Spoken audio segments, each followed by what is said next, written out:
नमस्कार दोस्तों, स्वागत है हमारे इस नए वीडियो में। बहुत दिनों के बाद फिर से आज हम एक वीडियो बनाने आए हुए हैं। ये केस जो है ये बगहा की तरफ का है और ये जेजे एक्ट में चल रहा है। जेजे बोर्ड जो है, जो जुवेनाइल जस्टिस बोर्ड होता है, वहाँ पे एक केस चल रहा है। बच्चा जो है माइनर है, 18 साल से कम है, इसी वजह से वहाँ पे केस इनका चल रहा है। आइए इस केस के बारे में समझते हैं और जानते हैं कि इसका फैक्ट क्या है और इसमें लीगल क्या ऑब्लिगेशंस है, कौन कौन से सेक्शन इसमें इम्पोज हुए हैं और उस ये आर्म्स एक्ट का मुकदमा है। और आर्म्स एक्ट का मुकदमा जनरली हम लोग देखते हैं कि बहुत सारे केसेस में 27 आर्म्स एक्ट लगा दिया जाता है, 25 1B सब क्लॉज ए लगा दिया जाता है, सेक्शन 35 लगा दिया जाता है। तो इन सारे सेक्शंस को हम ब्रीफ करेंगे कि कैसे आर्म्स एक्ट में 27 का क्या मीनिंग है, उसमें कितना पनिशमेंट होता है, सेक्शन 3 का क्या मीनिंग है, सेक्शन 5 का क्या मीनिंग है, वो सारे डिटेल करेंगे। पहले हमारे पास एक भाई बैठे हुए हैं जिनके ऊपर ये चार्जेस लगे हुए हैं। आइए समझते हैं कि एक्चुअल में हुआ क्या था और कैसे संगत में पढ़ने के बाद इंसान जो है क्रिमिनल लिटिगेशन में इन्वॉल्व हो जाता है और उसको डेट पे आना पड़ता है, सारा लीगल प्रोसीडिंग करना पड़ता है। उसी के बारे में हम बात करते हैं कि कैसे इनके साथ क्या हुआ था। कितना दिन पहले यह घटना हुई? 2.5 महीने कहाँ हुई रहे? पार्टी मनावे रहे दोस्त के साथ, उसी में पकड़ाया गया था। तोनी के तू तो अपना घर से मोटरसाइकिल लेके गई रहो, हाँ तू जात रहो तो तारा से केहू दोस्त संगे गई रहो, दोसर कोई के संगे हाँ आ तारा पर का माने पुलिस का लाद के भेज लेबा गोली। जे तारा पॉकेट में गोली रहे? ये बात सही है? ना ये बात सही ना नु हो? इनके ऊपर एलिगेशन हम शॉर्ट में बता देते हैं क्या हुआ था। ये घर पे थे, घर से इनके फैमिली वाले भी बैठे हुए हैं। ये शाम के टाइम क्या हुआ कि शाम के टाइम अपने घर से बाइक लेके ये निकले अपने बाजार के तरफ। आगे कौन चौक बा वो? छोटकी पड़ी चौक। छोटकी पड़ी चौक। वहीं वो जा रहे थे, सामान वामान खरीदना था। इनके माँ के द्वारा कहा गया था कि जाके सब्जी उब्जी खरीद के लेके आइयो। तो बाइक लेके गए। रास्ते में इनके गांव का ही एक लड़का मिला। वो बोला कि भाई हमको लिफ्ट दे दो, लिफ्ट दे दो। लिफ्ट ले लिए और उसके बाद उसको एक जगह पे ड्रॉप कर दिए, उसको उतार दिए। उसके बाद ये अपने कुछ दोस्तों के साथ पार्टी मनाने के लिए आगे निकल गई लो।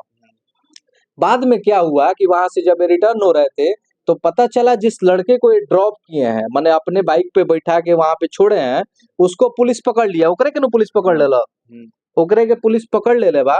आ ओकरा कमर से पुलिस जौन बा उ एगो देसी कट्टा रिकवरी किया। मतलब एक देसी कट्टा उसके कमर से रिकवरी हुआ और उसके द्वारा कहा गया कि हमको सत्यम जो है यहीं लाके छोड़े हैं, जबकि ये उसके साथ रहता नहीं है और ना उसके साथ तारा ओकरा संगे कोनो रिलेशन बा, कोनो रिलेशन नहीं है, उसके साथ कोई रिलेशन नहीं है।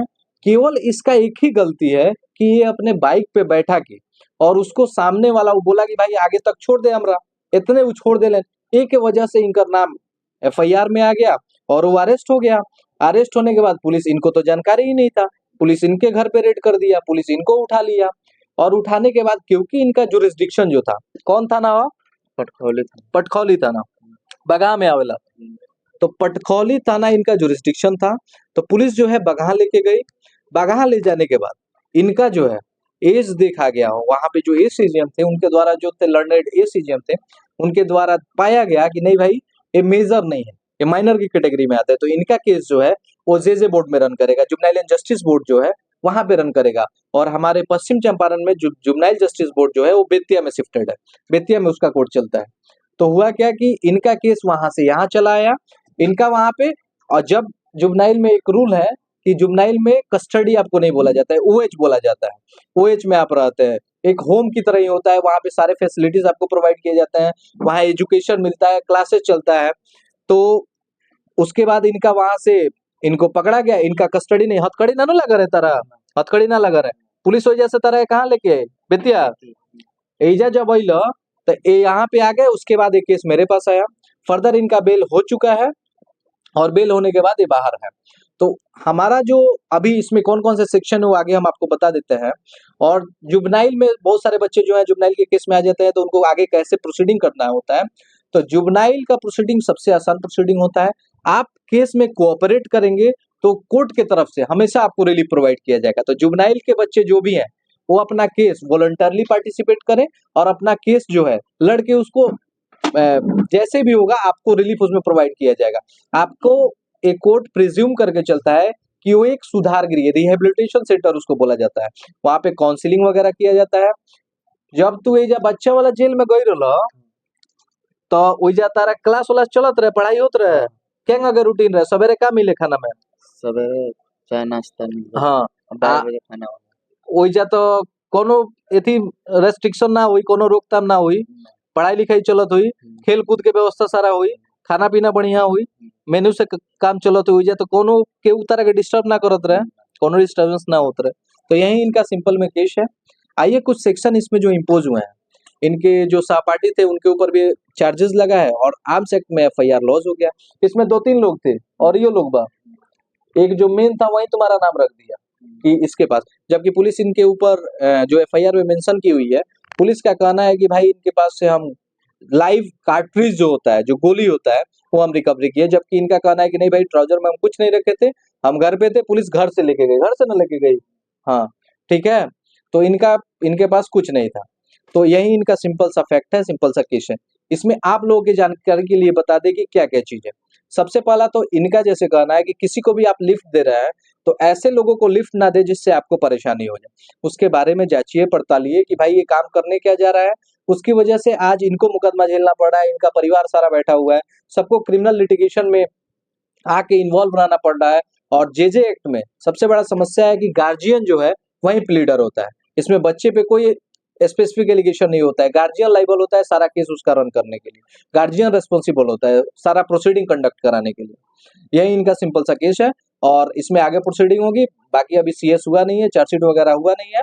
अब इसमें कुछ सेक्शन जो इंसिडेंट किए गए हैं, इसमें जो सेक्शन इंसिडेंट किया गया है ये है section 25 sub clause 1 B sub clause A, उसके बाद सेक्शन 26 सब क्लॉज 1 और उसके बाद 35 आर्म्स एक्ट का जो सेक्शन है, आर्म्स एक्ट जो है वो इसके केस में एलिगेशन जो है वो सेक्शन जो है वो इम्पोज किया गया है।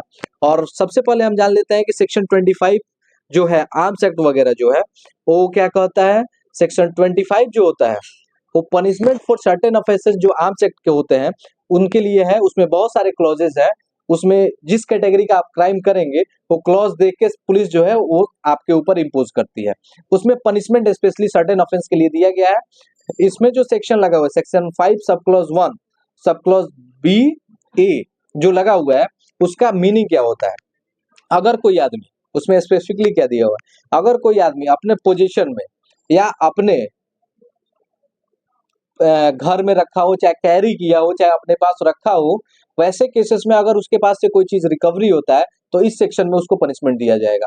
अगर कोई आर्म्स और फायर आर्म, चाहे एमिनिशन, चाहे कोई और चीज कैरी किए हुए है जो प्रोहिबिटेड है, इस आर्म्स एक्ट के जुरिस्डिक्शन में आता है, चाहे उसके पर्व्यू में आता है, तो आपके ऊपर ये सेक्शन इम्पोज किया जाएगा। उसमें इस सेक्शन में 25 sub clause 1 B sub clause A में आपको पनिशमेंट प्रोवाइड किया जाएगा। एक सेक्शन जो इसमें लगा हुआ है सेक्शन 26 सब क्लॉज 1 वो है secret contravention.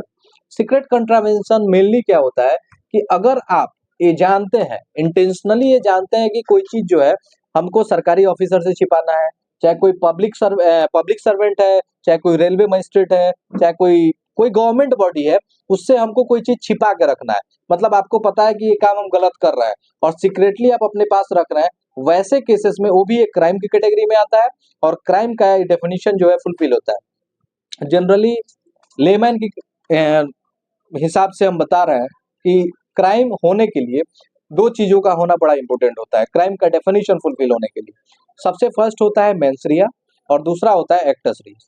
Mens rea, solely mens rea जो है वो भी कैपेबल है क्राइम के डेफिनेशन को फुलफिल करने के लिए। अगर मेंसरिया मतलब होता है इंटेंशन और एक्टस रियस मतलब होता है फिजिकल एक्ट, मतलब आपका इंटेंशन और फिजिकल एक्ट दोनों है तो क्राइम का डेफिनेशन फुलफिल हो जाएगा। लेकिन अगर आपका मेंसरिया है, जैसे एग्जांपल है कि आप प्लांट कर चुके हैं और उसके लिए प्रिपरेशन वगैरह कर रहे हैं कि भाई थर्ड पार्टी को जो है हमको गोली मार देना है, उसके लिए आप प्रिपरेशन कर रहे हैं, आप जाके बंदूक खरीद रहे हैं, तो वो भी आपका इंटेंशन तो क्लियर है कि इसको हमको जान से मार देना है। वो भी जो होगा अगर पुलिस प्रिवेंटिव स्टेप करके आपको अरेस्ट कर लेती है तो आप भी क्राइम की कैटेगरी में आ जाइए। तो अगर सिंपल इंटेंशन भी है तब भी क्राइम का डेफिनेशन हो जाता है और आप जो है क्रिमिनल लायबिलिटी के लिए रिस्पॉन्सिबल हो जाते हैं। लेकिन मेनली इंटेंशन के साथ साथ फिजिकल एक्ट होना भी जरूरी होता है इन जनरल केसेस।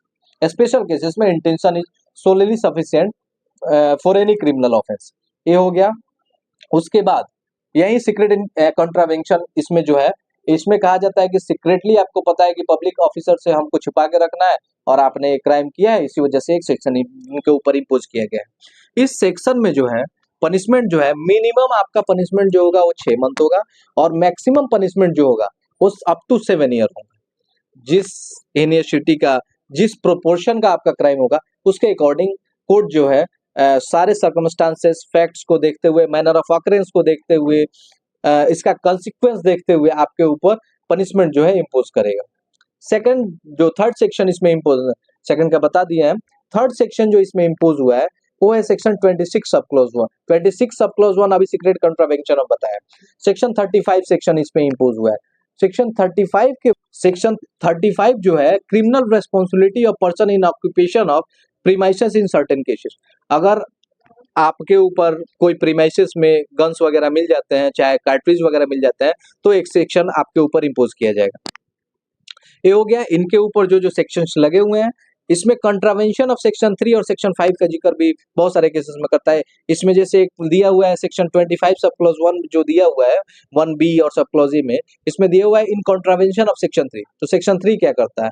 सेक्शन 3 जो आर्म्स एक्ट का कहता है वो licence for acquisition and position for firearm. अगर एक्विजिशन में है, आपके पास पोजीशन में है, उसके लिए लाइसेंस आप ऑथोराइज्ड कंसर्न डिपार्टमेंट से, आर्म्स मजिस्ट्रेट के यहाँ से लाइसेंस आपको इशूड नहीं है तो आप वो चीज रख नहीं सकते हैं। सेक्शन 3 में लाइसेंस इशू होता है, उसके लिए रूल्स एंड रेगुलेशन प्रोवाइड किए गए हैं। उसके बाद बोला जाता है एक जनरल केसेस हम लोग देखते हैं इस 27 आर्म्स एक्ट, मेनली केसेस में, मेजर केसेस में 27 आर्म्स एक्ट लगा दिया जाता है। अगर कहीं पे फायर वगैरह होता है, चाहे इंजरीज वगैरह हो जाता है फायर आर्म से, तो 27 आर्म्स एक्ट इम्पोज कर दिया जाता है। तो ये इस केस से हट के हम आपको बता रहे हैं जनरल अवेयरनेस के लिए। सेक्शन 27 जो होता है वो पनिशमेंट फॉर यूजिंग आर्म्स एमुनिशंस का होता है। उसमें आर्म्स एमुनिशन जो है अगर आप यूज करते हैं तो इस सेक्शन में आपके ऊपर पनिशमेंट इम्पोज किया जाएगा। इसमें अगर कोई आदमी आर्म्स और एमुनिशन यूज करता है, contravention of section 5, contravention of section 5 जो होता है वो मैन्युफैक्चरिंग का लाइसेंस, सेल करने का लाइसेंस, सेक्शन 5 में जो है लाइसेंस इशू किया जाता है, आर्म्स कौन बना सकता है, कौन सेल कर सकता है, उसके लिए सारा प्रोसीजर दिया हुआ है। लेकिन अगर आपके पास, आप आर्म्स का यूज कहीं कर रहे हैं, आपके पास ना मैन्युफैक्चरिंग लाइसेंस है, ना कोई एक्विजिशन पोजीशन में रखने का लाइसेंस है, ना सेल करने का लाइसेंस है, और आप आर्म्स वगैरह यूज कर रहे हैं, तो उस सेक्शन में आपको जो है पनिशमेंट इम्पोज किया जाएगा सेक्शन 27 आर्म्स में। और अगर आपने आर्म्स यूज कर दिया है तो 27 आर्म्स एक्ट में जो है आपके ऊपर पनिशमेंट इम्पोज किया जाएगा। इसमें जो मिनिमम पनिशमेंट होगा वो होगा आपका 3 ईयर का, और जो मैक्सिमम पनिशमेंट होगा वो होगा अप टू 5 ईयर्स का। तो होल सिनेरियो जो देखा जाएगा, आर्म्स एक्ट के केसेस जो होते हैं जनरली लोग प्रिज्यूम करके चलते हैं कि बहुत हीनियस ऑफेंस होता है, और हमारे यहाँ इलीगल भी है। जिनके पास भी आर्म्स का लाइसेंस नहीं है उनको आर्म्स यूज नहीं करना चाहता है, ये प्रोहिबिटेड है हमारे यहाँ। लेकिन आजकल हमारे पास बहुत सारे केसेस, वो भी फाइल एक पड़ा हुआ है, वो आर्म्स एक्ट का ही है। बहुत सारे बच्चे अपना थोड़ा सा सोसाइटी में या तो रील वायरल करने के लिए या सोसाइटी में अपना एक राउडी इमेज बनाने के लिए वीडियो वायरल कर दे रहा है। 2-3 केसेस हमारे पास आए हुए हैं जो वीडियो वायरल है, आर्म्स उसमें वो लहरा रहे हैं, जिसकी वजह से उनको जेल जाना पड़ रहा है, उसके बाद उनका बेल करा के हम बाहर निकालेंगे।